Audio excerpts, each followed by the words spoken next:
Olá, hoje trataremos sobre mais um tema de direito de família. Quando o relacionamento termina e há filhos menores, é importante que os pais tenham a consciência de que os direitos e deveres em relação aos filhos permanecem. O que se extingue é o vínculo entre o casal, que não pode comprometer o relacionamento entre pais e filhos. E mesmo nos casos em que não há mais relação cordial entre os pais, permanecem esses direitos e obrigações com relação aos filhos. Aí vem a discussão da guarda. O que é a guarda? A guarda é um conjunto de obrigações, direitos e deveres que os pais exercem igualmente em relação aos filhos. A Constituição Federal concede aos pais o exercício do chamado poder familiar com relação aos filhos. Mas quando há briga entre os pais quanto ao exercício desse poder, pode vir a ocorrer uma disputa judicial quanto à guarda. Levada a questão à justiça por meio de advogados, o juiz determinará a qual dos genitores ficará a responsabilidade por reger a vida dos filhos.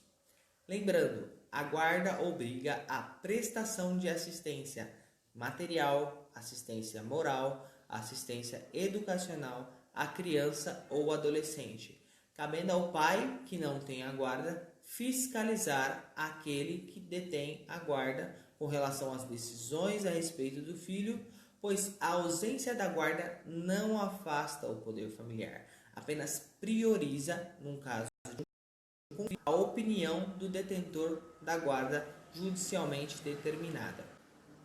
Agora, quais são os tipos de guarda? Os tipos de guarda são guarda unilateral exclusiva, atribuída somente a um dos pais, sendo que o outro terá direito de visitas e supervisionar as decisões. A guarda exclusiva alternada, concedida a um dos pais por um determinado período e após esse período passa ao outro genitor. Por exemplo, uma semana com um genitor, a outra semana com outro genitor. Essa guarda é muito difícil de ser aplicada no direito brasileiro.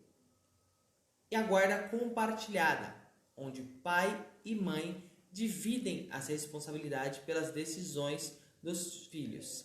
Não se compartilha a posse física dos filhos, mas sim a responsabilidade sobre eles.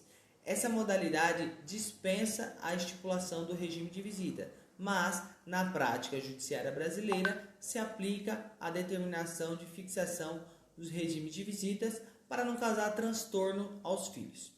Lembrando, a guarda não afasta o dever de pagar pensão, que será estabelecido pelo juiz ou num acordo entre as partes. Em quaisquer das modalidades de guarda, o que deve ser levado em consideração é o bem-estar dos filhos.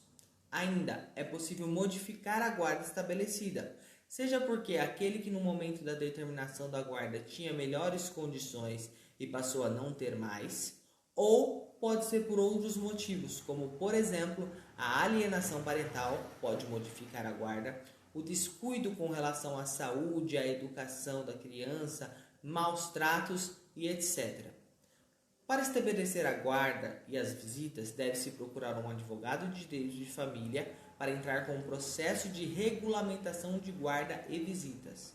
Essa ação serve para definir quais serão os dias, os horários e as condições da visita daquele genitor que não estiver com a posse física dos filhos.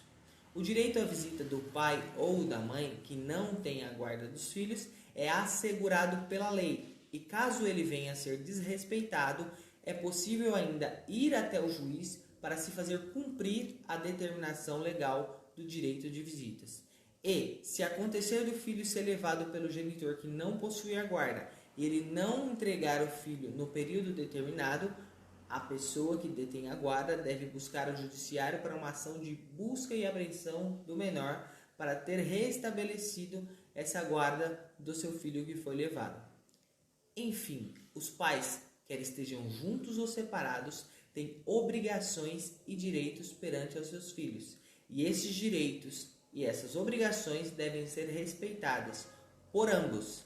Aliás, não existe essa história de que, se não paga a pensão, não vou deixar visitar o filho. Ou, se não deixar eu visitar os filhos, eu não vou pagar a pensão. Existem meios legais de se cobrar a pensão e de se estabelecer as visitas. Não pode haver esse tipo de situação.